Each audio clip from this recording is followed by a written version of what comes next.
बानी मेहमानी हुआ बस 2 दिन के, मत भूलिया भैया रब्बुल आलमीन के। बुझते पारছেন? बानी मेहमानी हुआ बस 2 दिन के, मत भूलिया भैया रब्बुल आलमीन के, मत भूलिया भैया रब्बुल आलमीन के। हो जाए विदाई तोरो जाइबा तोरो, छूट जाए तोरो माई बाबूजी के घर। हो जाए विदाई तोरो जाइबा तोरो, छूट जाए तोरो माई बाबूजी के घर।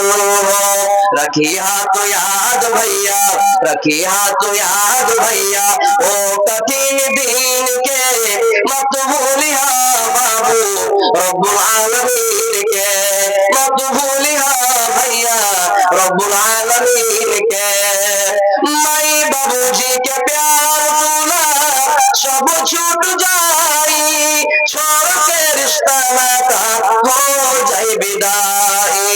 माई बाबूजी के प्यार दूल्हा सब छूट जाए, छोड़ के रिश्ता नाता हो जाए विदाई। पहले गरम पानी डलिहा, पहले गरम पानी डलिहा, फिर लेट लगे साबुन से, मत भूलिया भैया रब्बुल आलमीन के, मत भूलिया बाबू रब्बुल आलमीन के। बानी मेहमानी हुआ, बानी मेहमानी हुआ बस 2 दिन के, मत भूलिया भैया रब्बुल आलमीन के, मत भूलिया बाबू रब्बुल आलमीन के। मोरा नकली मुसलमान मोদের নাই কেন ঈমান, মোরা অবুঝ মুসলমান মোদের নাই কেন ঈমান। যুগের হাওয়ায় ভুলে গেলাম, যুগের হাওয়ায় ভুলে গেলাম মোদের পরিণাম। মোরা অবুঝ মুসলমান মোদের নাই কেন ঈমান, মোরা নাদান মুসলমান মোদের নাই কেন ঈমান। মাস গেল তোর বছর গেল আর কি আছে বাকি, সবাই মিলে বল তোরা নমাজ রোজা ধরেছি। মাস গেল তোর বছর গেল আর কি আছে বাকি, সবাই মিলে বল তোরা নমাজ রোজা ধরেছি। যুগের হাওয়ায় ভুলে গেলাম, যুগের হাওয়ায় ভুলে গেলাম মোদের পরিণাম। মোরা অবুঝ মুসলমান মোদের নাই কেন ঈমান, মোরা নাদান মুসলমান মোদের নাই কেন ঈমান। পার্লামেন্টের মেম্বারেরা আইন তৈরি করে তারা, পার্লামেন্টের মেম্বারেরা আইন তৈরি করে তারা। তাদের হাতে জবাব হলো, তাদের হাতে জবাব হলো পবিত্র আল কোরআন। মোরা অবুঝ মুসলমান মোদের নাই কেন ঈমান, মোরা নাদান মুসলমান মোদের নাই কেন ঈমান। উপস্থিত আজকে জলসা সভাপতি সাহেব, উপস্থিত ওলামায়ে কেরাম, আমার সম্মুখে বসে থাকা ইসলাম দরদি দিন দরদি ভাই ও বাবাজিরা, এক পাশে বসে থাকা আমার জান্নাতি মা খালা বোনেরা, সমস্ত তারিফ প্রশংসা গুণগান আল্লাহ রাব্বুল আলামিনের জন্য, যিনি আমাদেরকে সর্বশ্রেষ্ঠ সর্বের সেরা করে সৃষ্টি করেছেন। যে আল্লাহ তাআলা অশেষ দয়া ও মায়ার কারণে আমরা এত গুনাহের পর গুনাহ, পাপের পর পাপ করার পরেও জীবিত আছি, ভালো আছি, সুস্থ আছি। তাই আমরা সে মহান সত্তার একবার প্রশংসা জ্ঞাপন করি। সকলে আমরা মুখ খুলে পড়ি আলহামদুলিল্লাহ। অতঃপর ধর্মের গুরু, ধর্মের নেতা, তাজদারে মাদানী, নবিকুল শিরোমণি আহমদে মুজতবা মুহাম্মদ মুস্তাফা বলেন সাল্লাল্লাহু আলাইহি ওয়াসাল্লামের উপর অবিরল দরুদ ও শরীফ শান্তির ধারা অবতীর্ণ হোক, আমিন। আল্লাহুম্মা সাল্লি আলাইহি, আল্লাহুম্মা বারিক আলাইহি। ভাই মুসলমান, আমি আজকে আপনাদের সম্মুখে যে বিষয় নিয়ে আলোচনা করব, সে বিষয়টার নাম হচ্ছে মহিলাদের মান সম্মান, মেয়েদের মান সম্মান। ভাই আমার বক্তব্য শুরু করার পূর্বে জরুরি একটা কথা হলো এই, যে আপনারা ইস্তেহারে পড়েছেন আমার বাড়ি হলো পূর্ণিয়া, বিহার। আর আমাদের বিহারে পূর্ণিয়াতে বাংলা যেগুলো ভাষা আমরা বলি, এটা ঢ্যাট বাংলা, মানে অত্যন্ত ঢ্যাট বাংলা।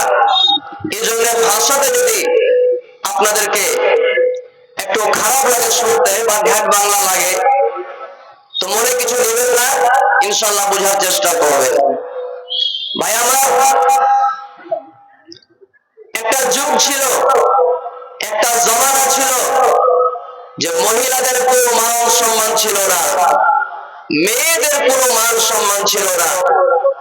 আর একদিকে আমাদের যারা গैर মুসলিম ভাই, যারা ইহুদি, নাসারা, হিন্দু, তারা বলে যে ইসলাম ধর্ম এমন একটি ধর্ম যে ধর্মে নারীদের কোনো মান সম্মান দেয়নি। কিন্তু এটা আপনি চ্যালেঞ্জ করে বলতে পারবেন, বা আমি বলতে পারবো যে ইসলাম এমন একটি ধর্ম, এই ইসলাম ধর্ম একজন মহিলাকে, একজন নারীকে, একজন মেয়েকে যে মান সম্মান দিয়েছে, পৃথিবীর কোন ধর্ম দেয়নি। যে আপনি ইহুদিদের ধর্ম আপনি দেখেন, হিন্দু ধর্ম দেখেন, প্রত্যেক ধার্মিক কিতাব, প্রত্যেক ধর্মীয় কিতাব, ধর্মীয় বই আপনি পড়েন, কোন বই আপনি এটা পাবেন না যে যদি কোনো মহিলা স্বামী মারা যায় তাহলে সে আবার বিয়ে করতে পারবে, কোন ধর্মে নাই। কিন্তু একমাত্র কোরআন মাজিদ, এই ইসলাম ধর্মে এটা মান সম্মান মহিলাদেরকে দিয়েছে। যদি কোনো মহিলা, যদি কোনো নারী স্বামী মারা যায়, তো শোক পালন করার পর সে আবার নতুন বিবাহ বসতে পারবে। এ সম্মানটা ইসলাম দিয়েছে, এ সম্মানটা কোরআন দিয়েছে। আল্লাহুস সামাদ। এ আমার মা বোনেরা, ইসলাম আপনাদেরকে অনেক মান সম্মান দিয়েছে। আপনাদের পেট থেকে নবীর জন্ম, আপনাদের পেট থেকে ওলি আউলিয়াদের জন্ম, আপনাদের পেট থেকে আলেম ওলামাদের জন্ম, আপনাদের পেট থেকে মুহাদ্দিসিনে কেরামের জন্ম, আপনাদের পেট থেকে হাফিজে কোরআনের জন্ম, আপনাদের পেট থেকে মুফাসসিরে কোরআনের জন্ম। আল্লাহুস সামাদ। আপনাদের অনেক মান সম্মান দিয়েছে। আর আল্লাহ পাক রব্বুল আলামিন এই মহিলাদের মান সম্মান এত দিলেন, এত দিলেন, যে আপনি কোরআন মাজিদ খুলে দেখবেন, কোরআন মাজিদে 114টা সূরা আছে, 114টার মধ্যে দেখবেন একটা সূরার নাম আছে সূরাতুন নিসা। নিসা মানে মহিলা, নিসা মানে আওরাত, নিসা মানে নারী। আল্লাহুস সামাদ। এই কোরআন মাজিদে মহিলাদের ব্যাপারে একটা সূরার নামই রেখে দিয়েছিল সূরাতুন নিসা। কিন্তু গোটা কোরআন মাজিদে পুরুষদের ব্যাপারে আপনি সূরা দেখাতে পারবেন না। সূরাতুর রিজাল কোরআন মাজিদে নাই, আপনি দেখাতে পারবেন না। কিন্তু কি আছে? সূরাতুন নিসা। মহিলাদের ব্যাপারে আল্লাহ তাবারক ওয়া তাআলা একটা সূরার নাম রাখলেন। ভাই আমার, একটা যুগ ছিল, এই কোরআন অবতীর্ণ হওয়ার পূর্বে, কোরআন নাযিল হওয়ার আগে মহিলাদের কোনো মান সম্মান ছিল না। যদি কারো বাড়িতে বেটি জন্মগ্রহণ করত, এই মেয়ে জন্মগ্রহণ করত, ওই মেয়েটাকে তারা জীবিত দাফন করে দিত। আল্লাহু সুবহান। আল্লাহ তাবারাক ওয়া তাআলা কোরআন মাজিদে আয়াত অবতীর্ণ করলেন। আল্লাহ পাক বললেন, বিসমিল্লাহির রহমানির রহিম, وَإِذَا بُشِّرَ أَحَدُهُم بِالْأُنثَىٰ ظَلَّ وَجْهُهُ مُسْوَدًّا وَهُوَ كَظِيمٌ। আল্লাহ পাক রব্বুল আলামিন কোরআন মাজিদের মধ্যে আয়াত অবতীর্ণ করে দিলেন। হ্যাঁ দুনিয়ার মানুষ, রে মালদা ডিস্ট্রিক্টের মানুষ, ও পশ্চিমবঙ্গের মানুষ, ভালো করে শুনে রাখো, জমানা জাহিলিয়াতে এই কোরআন অবতীর্ণ হওয়ার পূর্বে মূর্খতার যুগে সুবহানাল্লাহ, যখন তাদের মধ্যে কারো বাড়িতে বেটি জন্মগ্রহণ করত, মেয়ে জন্মগ্রহণ করত, এই মেয়ে জন্মগ্রহণ হওয়ার কথাটা শুনে আল্লাহর কোরআন বলছেন, জল্লা ওয়াজহুহু, তাদের চেহারা খানা কালো হয়ে যেত, তাদের মুখখানা কালো হয়ে যেত। আর তারা চিন্তা করত, রব্বুল আলামিন, আল্লাহ আমার বাড়িতে বেটি পয়দা হয়ে গেল, জি আল্লাহ, আল্লাহ আমার বাড়িতে মেয়ে জন্মগ্রহণ করলো, আল্লাহ মেয়েকে নিয়ে কি করবো? আল্লাহ মেয়ের কারণে আল্লাহ সহজে আমি মুখ দেখাতে পারবো না। চার দোকানে কেমন করে বসবো? আল্লাহ বাজার কেমন করে যাব? বন্ধু বান্ধবের সঙ্গে মুখ উঁচু করে কেমন করে দুটা কথা বলবো? সুবহানাল্লাহ, তারা চিন্তায় পড়ে যেত, টেনশনে পড়ে যেত, মুখখানা কালো হয়ে যেত। আর তারা ফয়সালা নিয়ে নিত, তারা এটা সিদ্ধান্ত নিত, আল্লাহ এই বেটিকে জীবিত রাখবো না আল্লাহ এই বেটিকে জীবিত দাফন করে দিব। আল্লাহর কোরআন বলছেন, আলা সাআ মা ইয়াহকুমুন। ও দুনিয়ার মানুষ, খবরদার খবরদার, তোমরা এই সিদ্ধান্ত নিও না, এই বেটিকে মেরে ফেলা তোমরা সিদ্ধান্ত নিও না, এই মেয়েকে জীবিত দাফন করা তোমরা সিদ্ধান্ত নিও না। সুবহানাল্লাহ। ইমাম বাগাবী রাহমাতুল্লাহি আলাইহি একজন বিশাল বড় আলেম, উনি নিজের বইয়ে লিখছেন, কিতাবে লিখছেন যে আরব দেশে একটা নিয়ম জারি ছিল, আরব দেশে একটা নীতি প্রচারিত ছিল। কি নীতি প্রচারিত ছিল? ইমাম বাগাবী রাহমাতুল্লাহি আলাইহি বলছেন, আরব দেশে যে নিয়ম জারি ছিল, ওই দেশে যে নিয়ম ছিল, নিয়মটা ভালো করে শুনে নাও। যখন তাদের বাড়িতে বেটি জন্মগ্রহণ করত, যখন তাদের বাড়িতে মেয়ে জন্মগ্রহণ করত, আল্লাহ সমাজ ওই মেয়েকে কোন রকম এক দুই করে করে 6 বছর পর্যন্ত মানুষ করত। আর 6 বছর যখন হয়ে যেত, তারা দূরে একটা জঙ্গল চলে যেত। জঙ্গলে যাওয়ার পর সুন্দর করে গর্ত করত, খাল করত, আর গর্ত করার পর বাড়ি আসলো, আসতো, এবং বাড়ি আসার পর মেয়েকে সঙ্গে করে কোনো না কোনো বাহানাতে ওই মেয়েকে সঙ্গে করে নিয়ে গিয়ে ওই গর্তের মধ্যে ফেলে দিয়ে এই বাপ উপর থেকে পাথর বর্ষণ করতে লাগতো, পাথর মারতে লাগতো, পাথর বর্ষণ করতে লাগতো। 6 বছরের মেয়ে খালে পড়ে পড়ে পড়ে পড়ে পড়ে পড়ে চিৎকার করতো, কিন্তু পাথর দিলের বাবা কোনো কথা না শুনে পাথর মেরে মেরে মেরে মেরে ওই 6 বছরের মেয়েকে শেষ করে দিত। কিন্তু বন্ধুরা আমার, যদি কেউ একটু শক্ত দিলেন, যদি কেউ একটু নরম দিলেন হতো, তাহলে তারা কি করতো? তারা মনে মনে চিন্তা করতো, আল্লাহ একদিকে আমার বেটিকে সমাজের ঘোষার কারণে বাঁচিয়ে রাখতে পারি না, বাড়িতে রাখতে পারি না, আল্লাহ আর নয়ার জানাতে বেটিকে মেরাও ফেলতে পারি না। এবার তারা কি ফয়সালা নিত? ইমাম বাগাবী রাহমাতুল্লাহি আলাইহি বলছেন যে ওই লোকগুলো কি ফয়সালা নিত? যখন তাদের বেটির বয়স 8 বছর হয়ে যেত, 8 বছর বছর যখন হয়ে যেত, ওই সুবহানাল্লাহ ওই বেটিটাকে সুন্দর করে একটা উনির জুব্বা পরিয়ে দিত এবং তাকে 5টা 7টা 10টা ছাগল বকরি দিয়ে বলতো, বেটি রে, ও বেটি, যাও যাও, তুমি বাড়ি থেকে বেরিয়ে যাও, চলে যাও, চলে যাও, বাড়ি থেকে তুমি বেরিয়ে যাও। বেটি রে, খবরদার, আর কোনদিন তুমি আমার বাড়িতে ফিরে আসবে না।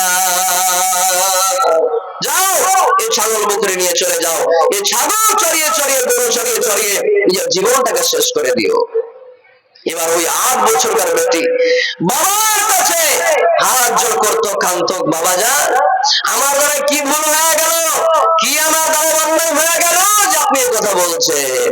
ওরে সুবহানাল্লাহ, ওই বাবা বলতো, বেটি রে শোন, বেটি রে, তোর কারণে আজকে আমি 8 বছর থেকে সমাজে আমি মুখ দেখাতে পারি না, আমি চার দোকানে বসতে পারি না, আমি বাজার যেতে পারি না, বন্ধু বান্ধবের সঙ্গে বসতে পারি না। বেটি রে, তুই কোনো ভুল করিসনি, তুই কোনো অন্যায় করিসনি রে বেটি, কিন্তু সমাজের প্রচার কারণে তোকে আর বাড়িতে রাখবো না, তোকে বাড়ি থেকে বিদায় করে দিব। যাও যাও যাও, তুমি চলে যাও, চলে যাও, চলে যাও, আমার বাড়ি থেকে তুমি বিদায় হয়ে যাও। সুবহানাল্লাহ, এই করে করে তারা নিজের বেটিকে বাড়ি থেকে বিদায় করে দিত। আল্লাহু সুবহান। কিন্তু কোরআন আসার পরে, ইসলাম ধর্ম আসার পরে, সুবহানাল্লাহ, এই বেটির মাকাম মারতাবা, মান সম্মান কতটুকু বাড়িয়ে দিলেন। আল্লাহু সুবহান। একটা মুসলিম শরীফের হাদিস আপনারা শুনেলেন, আল্লাহ রাসূল বললেন, মান আলা জারিয়াতাইনি দাখালতু আনা ওয়া হুয়াল জান্নাতা কাহাতাইনি ওয়া আশারা বিউসবিআইহি। আল্লাহ রাসূল বললেন, যার বাড়িতে বেটি জন্মগ্রহণ করবে আর ওই বেটিটাকে সুন্দর করে দ্বীনি শিক্ষা দিয়ে, দ্বীনি তালিম দিয়ে, ভালো জ্ঞান ভালো বুদ্ধি দিয়ে, সুন্দর একটা জামাই দেখে, সুন্দর একটা বর দেখে ওই মেয়েটা যদি আপনি বিবাহ দিয়ে দিতে পারেন, আল্লাহ রাসূল এলান করে দিলেন, আল্লাহ রাসূল এলান করে দিলেন, ও মেয়ের বাবারা, চিন্তা করিও না, তোমরা চিন্তা করিও না, যেদিন কিয়ামত কায়েম হবে, যেদিন হাসরের ময়দান হবে গো, ওই মেয়ের বাবা আর আমি নবী জান্নাতে পাশাপাশি থাকবো। কত পাশাপাশি থাকবো বন্ধুরা! আল্লাহ রাসূল এই দুটো অঙ্গলকে, দুটো লোককে ইশারা করে বলে দিলেন, এ আমার উম্মত, এই দুটো অঙ্গল যেমন দেখতে পাও পাশাপাশি রয়েছে, ঠিক নবীজি বলেছে, ওই মেয়ের বাবা আর আমি নবী জান্নাতে এত পাশাপাশি থাকবো। নারে তাকবীর, আল্লাহু আকবার। ভাই আমার, এই হাদিসের মধ্যে আল্লাহ রাসূল দুটো বেটির কথা বললেন, যার বাড়িতে দুটো বেটি জন্মগ্রহণ করবে। অন্য হাদিসে 3টা কথা আছে, এক কথায় যার বাড়িতে বেটি পয়দা হবে, ওই বেটিটাকে যদি আপনি সুন্দর করে কোরআনের শিক্ষা দিয়ে, কোরআনের তালিম দিয়ে, ভালো জ্ঞান ভালো বুদ্ধি দিয়ে, সুন্দর একটা দিনদার ইমানদার নামাজি ফরজি জামাই দেখে, আপনি বর দেখে যদি তার বিবাহ দিয়ে দিতে পারেন, আল্লাহু সুবহান, আল্লাহ রাসূল এলান করে দিলেন, ও মেয়ের বাবারা, খবরদার, খবরদার, তোমরা চিন্তা করিও না, যেদিন কিয়ামত কায়েম হবে, হাসরের ময়দান হবে, ওই মেয়ের বাপ আর আমি নবী জান্নাতে এত পাশাপাশি থাকবো। আল্লাহু সুবহান। যেমনি হাদিসটা বলা, আল্লাহ রাসূল যেমনি হাদিসটা বললেন, সাহাবায়ে কেরামের মজলিস লেগেছিল। দুইজন সাহাবী, হযরত কায়েস বিন আসিম রাদিয়াল্লাহু তাআলা আনহু, হযরত আবু দারদা রাদিয়াল্লাহু তাআলা আনহু মসজিদে কাঁদতে লাগলেন। আল্লাহ রাসূল প্রশ্ন করলেন, এ আমার সাহাবীরা, এ কায়েস বিন আসিম, এ আবু দারদা, কেন কাঁদছো? কি হয়েছে তোমার? তোমাদের কি হয়ে গেল? কেন তোমরা কাঁদছো? আল্লাহু সুবহান। এবার কায়েস বিন আসিম বলতে লাগলেন, ও আল্লাহর রাসূল, আপনি বললেন মেয়ের বাবাদেরকে আপনি জান্নাতের সুসংবাদ শুনিয়ে দিলেন। যার বাড়িতে মেয়ে জন্মগ্রহণ করবে ওই মেয়েটাকে যদি ভালো তালিম দিয়ে ভালো ঘর দেখে বিবাহ দিয়ে দিতে পারে আপনি জান্নাতের সুসংবাদ শুনিয়ে দিলেন। ও আল্লাহর রাসূল, আমি কিছুদিন হলো আমি ইসলাম ধর্ম কবুল করেছি, আমি হিন্দু ছিলাম, কিছুদিন হলো আমি এই ইসলাম ধর্ম কবুল করেছি নবী। আমি যখন গায়ের মুসলিম ছিলাম, আমি যখন মুসলমান ছিলাম না, আমি গায়ের মুসলিম থাকা অবস্থায় আমার বেটিরাকে আমি জীবিত দাফন করে দিয়েছি, আমি জীবিত দাফন করে দিয়েছি। আমার বেটিরাকে আমি হত্যা করে দিয়েছি, মেরে ফেলে দিয়েছি। আমি এটা চিন্তা করছি আল্লাহ, আল্লাহ রাসূল আজকে বেটির বাবাদেরকে সুসংবাদ শুনিয়ে দিলেন, জান্নাতের সুসংবাদ দিলেন, আমার অবস্থা তাহলে কি হবে? এই জন্য আমি কাঁদছি। আল্লাহ রাসূল প্রশ্ন করলেন, আবু দারদা তুমি কেন কাঁদছো? আবু দারদা বললেন, নবী গো, আমি আবু দারদা এই জন্য কাঁদছি নবী গো, আমি যখন মুশরিক ছিলাম, আমি যখন বেধর্মী ছিলাম নবী, আমার 13 বছরের বেটিকে আমি জীবিত দাফন করে দিয়েছি। এই জন্য আমি কাঁদছি গো নবী, যে আপনি বেটির বাবাদেরকে খুশখবরি শুনিয়ে দিলেন, আপনি সুসংবাদ দিয়ে দিলেন, আর আমি নিজের বেটিকে 13 বছরের বেটিকে জীবিত দাফন করে দিয়েছি। আমার হাসার ভাষাটা কি হবে? আল্লাহর সঙ্গে আমার সুলুকটা কি হবে? এই জন্য আমি কাঁদছি। আল্লাহ রাসূল বললেন, এই আমার সাহাবীরা, এই ইসলাম এমন একটি ধর্ম, যখন কোন মুশরিক, যখন কোন বেধর্মী এই ইসলাম ধর্মে প্রবেশ করে গো, আল্লাহ রাসূল বললেন যে ইসলাম ধর্মে প্রবেশ করার সঙ্গে সঙ্গে তার অতীতের সমস্ত গুনাহ, সমস্ত পাপ আল্লাহ পাক রব্বুল আলামিন ক্ষমা করে দেন, আল্লাহ পাক মাফ করে দেন।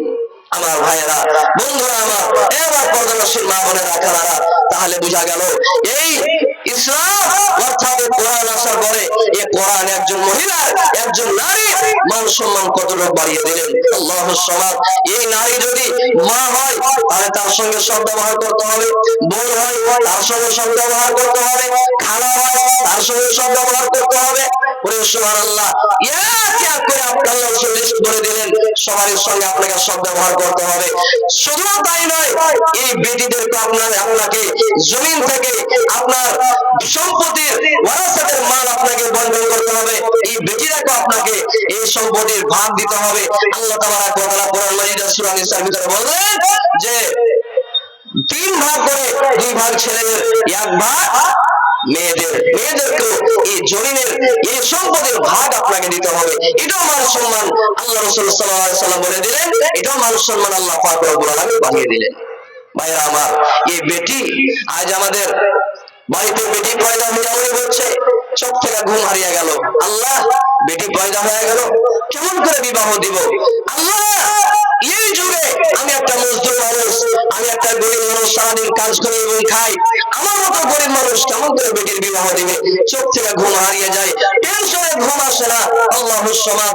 আর এই বর্তমান যুগে বাড়ি থেকে আপনাদের দিকে তো কম আছে, আমাদের কাটিহার পূর্ণিয়া বিহার, কাটিহার পূর্ণিয়া এলাকাতে একটা বেটি বাড়ি থেকে বিদায় করতে বাপের মাথার চাঁদে চুল পর্যন্ত হয়ে যায়। একটা বেটি বাড়ি থেকে বিদায় করতে 4 লক্ষ 5 লক্ষ পর্যন্ত খরচ হয়। আল্লাহুস সামাদ। কতই আপনার বেটি সুন্দর হোক, কতই পড়ালেখা হোক, যতক্ষণ পর্যন্ত ডিমান্ড না দিবে, 1.5 লাখ 2 লাখ টাকা যতক্ষণ পর্যন্ত না দিবে, বেটির বিবাহ হবে না। এই তো আমাদের অবস্থা। আপনাদের দিকে আলহামদুলিল্লাহ কম আছে, নাই বরাবর আছে। আমি এটা দিকে অনেক দিন থেকে আছি, তাই আপনাদের এটা মোটামুটি জানি, অনেকটা আপনাদের দিকে কম আছে। তবু গাড়ি খরিদ করে দিতে হয়। গাড়ি লাগে আপনাদের দিকে ডিমান্ডে, গাড়ি লাগে। আল্লাহুস সামাদ। रिस्म दिल के अब आम हुई है, काम है कितना गंदा, बेटी वालों के गले में लग जाता है फंदा।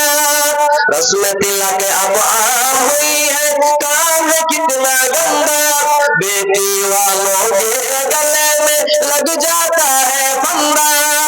अरे बेच रहे हैं ये लड़के, बेच रहे हैं ये लड़के, 2 पैसों में ईमान, बताओ बताओ कैसा मुसलमान। সুবহানাল্লাহ। এই কিছু টাকার জন্য আমার যুবক ভাইরা নিজের ঈমানকে বিক্রি করে দেয়, নিজের ঈমানকে বেচে দেয়, নিজের ঈমানকে বিক্রি করে দেয়। আল্লাহু সামাদ। আমার মা বোনেরা, ভাইজান বাপজানেরা, আমি বলতে চাইছি যে ইসলাম অর্থাৎ কোরআন একজন মহিলা একজন নারীর মান সম্মান বাড়াইতে বাড়াইতে বাড়াইতে আল্লাহ রাসূল জান্নাত পর্যন্ত নিয়ে চলে গেছেন। তাই আজকে মসজিদের উন্নয়নে, আজকে মসজিদের উন্নতি কল্পে আপনারা জালসার আয়োজন করেছেন। এই বেটি কত দামি জিনিস, ইনশাআল্লাহ আপনাদেরকে বলবো। তাই অনুরোধ করবো, আমার মা খালাদেরকে বলবো, এ আমার মায়েরা বোনেরা আমার, এই কোরআন তোমাদের মান সম্মান বাড়াইতে বাড়াইতে বাড়াইতে জান্নাত পর্যন্ত নিয়ে চলে গেছেন। আপনাদেরকে বেশি বেশি এই কোরআনের মহব্বত আপনাদেরকে দান করা উচিত। আমার ভাইয়েরা বাপজিরা, এই বেটির কত বড় মান সম্মান। আব্দুল মালিক মুজাহিদ একজন বিশাল বড় আলেম। উনি নিজের বইয়ে নিজের কিতাবে লিখছেন যে একটা লোকের এক দুই করে 6টা বেটি হয়েছিল। কয়টা বললাম ভাই? কয়টা বললাম? 6টা বেটি হয়েছিল। তো লোকটার যখন একটা বেটি হলো তখন দোয়া করছে, আল্লাহ এবার তুমি আমাকে বেটা দিও। আবার বেটি হয়ে গেল, আবার বেটি হয়ে গেল। এবার যখন 4টে বেটি হয়ে গেছে ভাই, তখন লোকটা তার স্ত্রীকে আর ভালোবাসে না, আর তেল সাবান দেয় না, আর তেল কাজল দেয় না, আর ভালোবাসে না, আদর করে না। এ করতে করতে 5 নম্বরে বেটি হলো, এ করতে করতে 6 নম্বরে বেটি হয়ে গেল। যখন 6টা বেটি হয়ে গেল, এই লোকটা বলছে, তোকে বাড়িতে রাখবো না, তোকে বাড়িতে রাখবো না, তোকে বাড়ি থেকে হাঁকিয়ে দিব, যা যেদিকে পারবি সেদিকে চলে যা, তোর পেট থেকে শুধু বেটি হচ্ছে, তোকে বাড়িতে রাখবো না। আচ্ছা বলেন তো, বেটি হওয়া বেটা হওয়া এটা কার হাতের কাজ? কার হাতের কাজ? আল্লাহর হাতের কাজ। আল্লাহ যাকে চান শুধু বেটা দান করেন, আল্লাহ যাকে চান শুধু বেটি দান করেন, আল্লাহ যাকে চান বেটা বেটি দুটাই দান করেন, এবং আল্লাহ যাকে চান বেটা বেটি দুটোটাই জিনিস থেকে মাহরুম রাখেন, বঞ্চিত রাখেন। এগুলো সব আল্লাহর লীলা খেলা, আল্লাহর কাজ। এই লোকটা বলছে তোমার পেট থেকে শুধু বেটি হচ্ছে, তোমাকে বাড়িতে রাখবো না। এ করে করে একদিন তাকে বাড়ি থেকে বিদায় করে দিল। খবরদার তুই আমার বাড়িতে আর আসবি না, আমার বাড়িতে পা দিবি না, যা তুই আমার বাড়ি থেকে চলে যা। খুব ভালো করে শুনবেন ভাইরা আমার, খুব ভালো করে শুনবেন। আল্লাহ রাসূল একটা হাদিসের মধ্যে বলেছেন, মানি তুলিয়া মিন হাযিহিল বানাতি বিশাইইন ফাহসানা ইলাইহিন্না। আল্লাহ রাসূল বলেছেন, যদি কোন ব্যক্তিকে, যদি কোন মানুষকে এই বেটির কারণে কোন পরীক্ষায় ফেলে দেওয়া হয়, কোন কষ্টে ফেলে দেওয়া হয়, তাহলে এই বেটিরা কাল কিয়ামতের দিন আপনার জাহান্নামে আর হয়ে দাঁড়িয়ে যাবে। কেমন আর হয়ে দাঁড়াবে, এই ঘটনা থেকে আপনি বুঝতে পারবেন। এবার লোকটা বাড়ি থেকে তার স্ত্রীকে 6টা বেটির সঙ্গে করে বিদায় করে দিল, যাও তুই আমার বাড়ি থেকে চলে যাও। ভাই আমার, এই মহিলাটা 6টা বেটিকে সঙ্গে করে বাড়ি থেকে বেরিয়ে গেলেন। হাঁটতে হাঁটতে কিছু দূর যখন চলে গেল, একটা গাছের তলাতে এই মহিলাটা 6টা বেটিকে সঙ্গে করে দাঁড়িয়ে গেল। গরমের টাইম, রাত 9টা হয়ে গেল, মোটা মোটা মোটা মোটা মশা পড়ছে। ওরে সুবহানাল্লাহ! এবার একটা লোক, একটা মানুষ ওই মহিলাটাকে এসে প্রশ্ন করলেন, বললে রাত 8টা 9টা হয়ে গেল, কি ব্যাপারে বল, এতটি মেয়েকে সঙ্গে করে এত রাতে তুমি এত গরমে কি তুমি করছো? এবার মহিলাটা বললেন, ও আল্লাহর বান্দা, আমাকে আল্লাহ রাব্বুল আলামিন 1 2 করে 6টা বেটি দান করেছিল, 6টা মেয়ে দান করেছিল। আরে আল্লাহর বান্দা শোন, এই বেটি হওয়ার কারণে, এই মেয়ে জন্মগ্রহণ করার কারণে আমার স্বামীটা আমাকে বাড়ি থেকে বিদায় করে দিয়েছে, আমাকে বাড়ি থেকে বের করে দিয়েছে, আমাকে রাখবো না বলে। বলে কোন গ্রামে তোমার স্বামীর বাড়ি? বলে অমুক গ্রামে আমার স্বামীর বাড়ি। বলে চলো তোমার স্বামীকে বুঝাবো। এবার লোকটা ওই মহিলাটাকে সঙ্গে করে হাঁটতে লাগলো। মহিলাটা বারবার বলছে, না আমার স্বামী বুঝবে না, কত লোক তাকে বুঝিয়েছি কিন্তু বুঝিনি। বলছে না চলো আমি বুঝাবো। ভাইরা আমার, এই করতে করতে লোকটা এবার ওই মহিলাটাকে সঙ্গে করে তার স্বামীর বাড়ি চলে গেল। তার স্বামীকে গিয়ে বুঝাইছে, ভাই বেটা হওয়া বেটি হওয়া আল্লাহর হাতের কাজ, এতে তোমার স্ত্রীর কোনো দোষ নাই, তুমি এই বেটি হওয়ার কারণে তুমি তোমার স্ত্রীকে কষ্ট দিও না। কত রকম বুঝাইছে। বলছে না না না, একে বাড়িতে রাখবো না, একে আমার চোখ থেকে আড়াল করো, একে আমার চোখ থেকে নিয়ে যাওয়া করে দাও, একে আমি বাড়িতে রাখবো না। সুবহানাল্লাহ! কত বুঝাইলে কিন্তু বুঝাতে পারলো না। তখন সুবহানাল্লাহ এই লোকটা তখন বলছেন, ভাই ঠিক আছে আপনার স্ত্রী আপনি বাড়িতে রাখবেন না। এই বক্সের আওয়াজ বন্ধ করে দিলেন নাকি? এটা চালু করেন, বক্সের আওয়াজ বন্ধ করে দিলেন না? চালু আওয়াজ নিচে হয় না, আর বন্ধ করে দিলেন। তো এই লোকটা বলছে, ঠিক আছে ভাই তোমার স্ত্রীকে বাড়িতে রাখবে না, রাখিও না। কিন্তু রাত হয়ে গেল, 9টা 10টা হয়ে গেল, এত রাতে কোন দিকে যাবে? রাতের মতন কোন রকম তুমি রেখে লাও, সকালে তুমি হাঁকিয়ে দিও। বলছে ঠিক আছে। এবার রাত্রের মতন কোন রকম নিজের স্ত্রীকে এবং 6টা বেটিকে বাড়িতে রেখেছে। এবার তার স্ত্রীটা এখানটা সব করে তার 6টা মেয়েকে নিয়ে ঘুমিয়ে আছে এবং লোকটা পালঙ্গের উপরে একদম সুন্দর করে মশারি টাঙিয়ে ঘুমিয়ে আছে। ভাইয়া আমার, আমার বাবুরা, মায়েরা আমার, বোনেরা, ভালো করে শোনেন। এবার লোকটা ঘুমিয়ে আছে। রাত্রি যখন গভীর হয়েছে, রাত্রি যখন 1টা 2টার সময় হয়ে গেছে, ওই লোকটা হঠাৎ করে স্বপ্ন দেখছে। কি স্বপ্ন দেখছে? আরে আমার যেন মওত হয়ে গেছে, আমার যেন মৃত্যু হয়ে গেছে, আমি যেন মৃত্যুবরণ করেছি। আল্লাহ পাক রব্বুল আলামিন আমার হিসাব কিতাব নেওয়ার পর আমাকে জাহান্নাম ঘোষণা করে দিলেন। আমার নেকি কম হয়ে গেল, আমার গুনাহ বেশি হয়ে গেল, আল্লাহ তাআলা আমাকে জাহান্নাম ঘোষণা করে দিলেন। জাহান্নামের ফেরেশতা টানতে টানতে জাহান্নামের গেট পর্যন্ত চলে গেল। জাহান্নামের যখন প্রথম নম্বর গেটে চলে গেল, জাহান্নামের যখন প্রথম নম্বর গেটে চলে গেল, প্রথম নম্বর গেট দিয়ে যেমনই এই বাপটাকে, এই লোকটাকে জাহান্নামে ফেলতে যাবে, তার বেটি জাহান্নামের দুয়ারে এভাবে হাত ফেলে দাঁড়িয়ে গেছে। আরে জাহান্নামের দারোগা, কোথায় তুমি এই লোকটাকে নিয়ে যাচ্ছ? বলে জাহান্নামে। বলে না না না, আমি আমার চোখের সামনে দিয়ে লোকটাকে জাহান্নামে যেতে দিব না। বলে কেন? বলছে এটা হলো আমার বাপ, দুনিয়ার বুকে আমাদের জন্য কত কষ্ট করেছিল,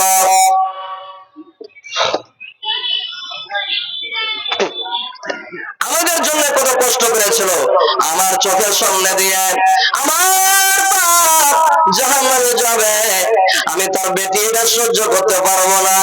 ওরে সুবহানাল্লাহ। এবার 1 নম্বর গেট থেকে পাস হয়ে গেল, 2য় নম্বর গেটে চলে গেল। 2য় নম্বর গেটে যাওয়ার পর 2য় বেটি হাজির হয়ে গেল। আর বলতে লাগলো, রে জাহান্নামের দারোগা, জাহান্নামের ফেরেশতা, আমি আমার চোখের সামনে দিয়ে আমার বাপকে জাহান্নামে যেতে দিব না। এই করতে করতে 6 নম্বর গেট যখন পাস হয়ে গেল, 7 নম্বর গেট যখন হাজির হয়ে গেল, বন্ধুরা 7 নম্বর গেট যখন পৌঁছে গেল, এই লোকটার চোখে পানি টস টস করে পানি পড়তে লাগলো। জাহান্নামের গেট হলো 7টা, জান্নাতের গেট হলো 8টা, এই লোকটার বেটি হলো 6টা। এবার 6 নম্বর গেট পাস হয়ে গেল। এবার 7 নম্বর গেট যখন পৌঁছেছে, এই লোকটার চোখ দিয়ে পানি ঝরতে লেগেছে।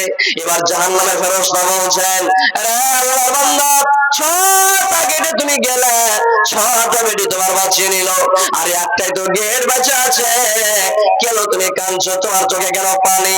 ওরে সুবহানাল্লাহ। এবার ওই লোকটা বলছেন, আরে জাহান্নামের দারোগা, আল্লাহ পাক রব্বুল আলামিন আমাকে 1 2 করে 6টা বেটি দান করেছিল, আমাকে 6টা গেট থেকে বাঁচিয়ে নিল, আর এখন 7 নম্বর গেট, একটা গেট বেঁচে আছে, কোথায় সত্য, কিন্তু আমার কাছে আর বেটি নাই। আল্লাহ পাক রব্বুল আলামিন যদি আল্লাহ তাআলা আমাকে আর একটা বেটি গেলা দান করতো, আমি 7 নম্বর গেট থেকে বেঁচে যেতাম। সুবহানাল্লাহ। আমার ভাইরা, লোকটা আফসোস করছে যে আমি 7 নম্বর গেট থেকে বেঁচে যেতাম। ভাইরা আমার ভাইরা, বোনেরা, ভালো করে শোনেন। এবার লোকটা এই স্বপ্ন দেখতে আসে, জাহান্নামের দারোগা যেমন তাকে জাহান্নামের মধ্যে ফেলতে যাবে, এই মতো অবস্থায় ওই লোকটা হাওয়া করে বিছানায় চাদর পেরে নিয়েছে, উঠে গেছে, আর দেখছে আমি তো মরিনি, আমি তো জীবিত আছি, আমি তো ভালো মানুষ। ওরে সুবহানাল্লাহ। এবার লোকটা কাঁদছে, আল্লাহর শুকরিয়া আদায় করছে। বলছে মাগো আজকে যদি আমার আসলে মরণ হয়ে যেত, আজকে আমি জাহান্নামী হয়ে যেতাম, আজকে আমার বাঁচার কোনো পথ থাকতো না। সুবহানাল্লাহ। এবার সেই লোকটা তার স্ত্রীকে, তার বেটিটাকে বিছানায় উঠিয়ে শুইয়ে দিল এবং লোকটা কাঁদছে। তার স্ত্রী চাদর পেয়ে নিয়েছে। তার স্ত্রী বলছে স্বামী কি ব্যাপার, কেন কাঁদছেন আপনি? এবার লোকটা এক এক করে গোটা ঘটনা শুনিয়ে দিলেন। বিবি রে, আমি এরকম স্বপ্ন দেখলাম, আজকে যদি আমার আসলে মরণ হয়ে যেত, আমার বাঁচার কোনো পথ থাকতো না, তুমি আমাকে ক্ষমা